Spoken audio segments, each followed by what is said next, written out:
So, na-curious po ako kasi sabi niyo, di ba, nagsimula yun dun sa tinatawag natin emptiness. Di ba? Parang okay na yung mga anak niyo. Di ba? Parang anong Yes. gagawin ko? Sa inyo po, ang unique sa inyo, di ba? Hindi common. Ay, sige, maglo-law ako. Law is one of the hardest studies to do. And the bar exam is one of the hardest exams one can take in their lives.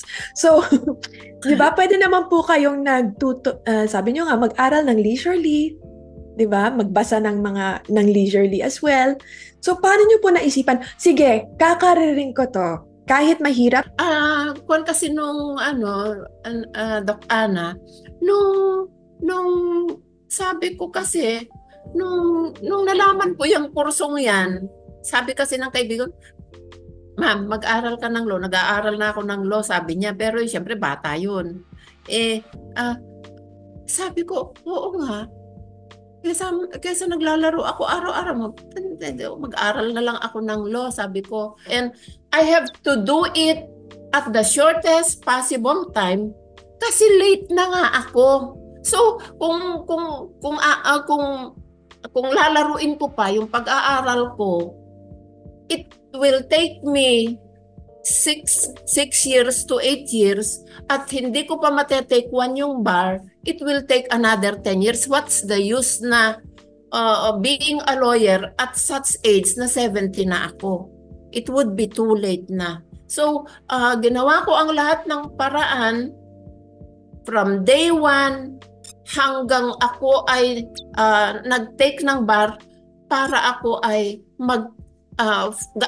tatapusin ko lang yung law school ko ng 4 years and then take one sa bar. Ginawa ko lahat-lahat. Pati yung pag-pray ng sagad-sagad sa Diyos sa huling minute ng aking exam. Ginawa ko yun para ako ay magiging abogado, Dr. Ana. So, I did not waste any time. Pero syempre, I have obligation, social obligation pa rin to do with my classmates. So, hindi ko sila pwedeng tanggihan pagka nandito sila sa lugar namin. Pero outside, tinatanggihan ko talaga sila. That I have done for 4 years. Lahat i-delegate ko sa aking asawa, ang pagluluto, pagpapakain sa akin. Siya lahat-lahat pagdadrive sa akin. Siya lahat-lahat para magawa ko yung pag-aaral ng todo-todo. May trabaho din kasi ako, ma'am. So yung 8 hours ko nandun din sa opisina. So the rest of my time habang nakapikit ay nakabuka ang aking mata, ay nag-aaral ako. Doc Ana, ano ba yan? Matanda na, sobrang nag-aaral pa rin. So, kamusta po kayo? Since nakapasa po kayo ng bar. Doc Ana, this time, kasi employed pa rin ako sa LGU. Pero hinihiling ko na mag-limited practice ako para makatulong ako dito sa Jones. Kasi ang Jones is a first class municipality.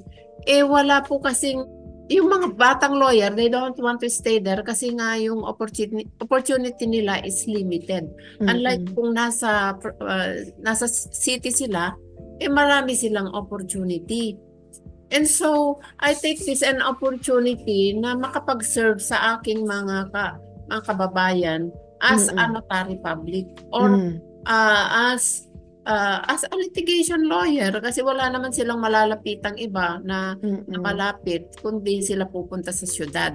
So nandun lang ako dahil nga ako ay may edad na, hindi ko na pangarap ang pupunta pa sa mga malalaking city para ako ay mag-practice, Doc Ana. Yeah, yan din po kaya ang isa sa mga advantage na you took your time, 'di ba? Na mature na tayo bago nag-law kasi kung bata ka, inisip mo, kailangan kumita ko sa pagiging abogado. Kailangan malaki ang kita ko. Ngayon, wala ka ng pressure. Di ba? To do that. Wala na kasi tapos na ang aking mga anak, Doc Ana. Ang iniisip ko lang yung may kumakain ako araw-araw.